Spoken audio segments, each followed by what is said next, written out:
Krisna dengan akhiran NIM 05. Saya Ahmad Ramadan dengan akhiran NIM 11. Dan nama saya Pedrico Partogimanulang dengan akhiran NIM 48. Saya Fadia Yustiawati dengan akhiran NIM 52. Nama saya Nora Nazifah dengan akhiran NIM 53.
Puskesmas Sidomulyo Kota Samarinda memiliki permasalahan, sehingga permasalahan ini yang akan kami atasi. Permasalahan pertama pada Puskesmas Sidomulyo yaitu tidak memiliki SOP, di mana SOP ini berfungsi sebagai panduan untuk mengolah IPAL dan juga maintenance IPAL. Kemudian permasalahan kedua dari unit filtrasi dan unit klorinasi, yang dimana unit filtrasi dan klorinasi pada Puskesmas Sidomulyo tidak berjalan sehingga akan mengurangi kinerja dari IPAL.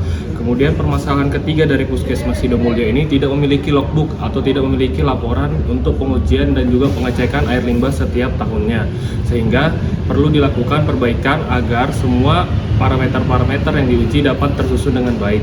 Kemudian permasalahan yang keempat yaitu kualitas air limbah yang tidak dilakukan backwash secara berkala atau pencucian media. Hal ini juga dapat mempengaruhi kualitas dan juga hasil outlet dari pengolahan air limbah IPAL Puskesmas Sidomulyo.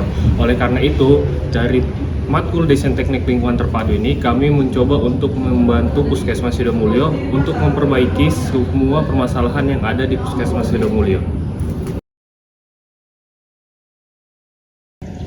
Untuk mengatasi berbagai permasalahan yang ada di IPAL Puskesmas Sidomulyo, kami dari kelompok 2 Desain Terpadu Teknologi Lingkungan akan merancang sebuah solusi berupa luaran yang akan mengatasi permasalahan yang ada sebelumnya, di mana solusi yang pertama kami akan membuat standar operasional prosedur atau SOP untuk Puskesmas Sidomulyo, di mana SOP ini akan menjadi pedoman bagi petugas dalam mengoperasikan, memantau dan merawat IPAL secara benar dan konsisten.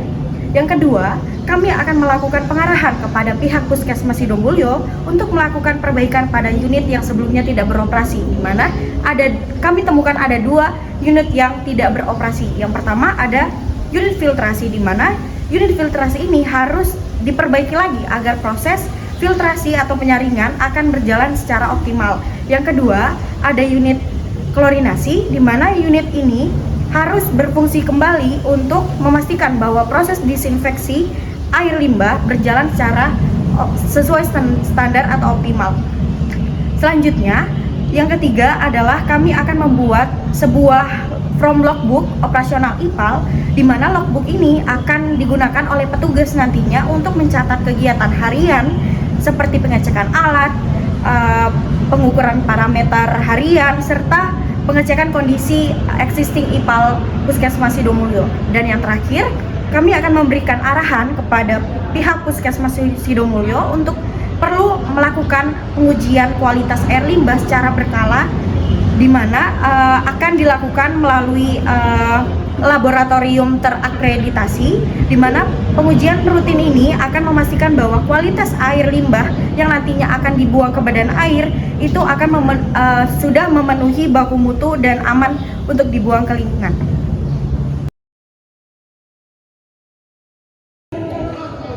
Harapan kami dari kelompok 2 setelah menyelesaikan tugas besar dasar teknologi lingkungan terpadu ini, kami dapat menyelesaikan masalah-masalah yang terdapat di IPAL Puskesmas Sidomulyo, yang dimana kami dapat memberikan SOP mengenai SOP perawatan, pemantauan, dan juga pengelolaan IPAL di Puskesmas Sidomulyo, yang dimana Puskesmas Sidomulyo ini dapat menghasilkan air limbah yang tidak mencemari lingkungan di sekitarnya berdasarkan hasil kegiatan yang berada di Puskesmas Sidomulyo.